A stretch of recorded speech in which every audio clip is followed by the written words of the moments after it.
top, we be riding, don't stop. Holla if you see me in my drop top. In my drop top, we be riding, don't stop. Holla if you see me in my drop top. I got a new drop top, check it out, it's hot, hot. I call it heat rock. When you're writing, you always want a repetitive hook. Like, check out my drop top, what I'm saying here, all right? Check that out. You want to break it up. A lot of people have a short attention span. They'll check out your lyrics later. Some will check them out right now, but a lot, they want to hear the beat and the hook.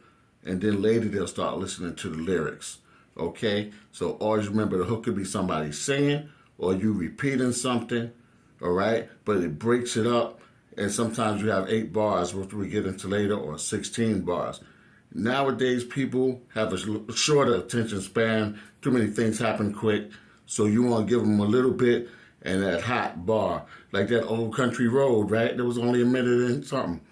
But everybody knew the hook. So you want that hook, that repetitive hook to stay in their brain and make them throw their hands up and sing along when you perform. All right? Kamal Supreme, a.k.a. Mr. O, the hip-hop teacher.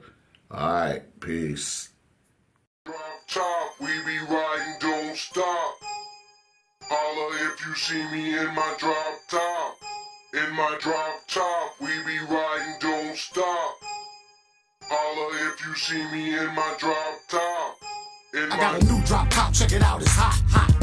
I call it heat rock, she got buoyancy, aerodynamic design. Lays back and reclines with suspension. I put on cruise control to hit the pedal real hard. Engine be bucking, but I take charge. Drop top, we be riding, don't stop. Holla if you see me in my drop top. She got mad horsepower, starts off about 5 miles per hour. Then I give her a lift with the thrust of my stick shift. With the thrust of my stick shift. Oh, how I love this new gift.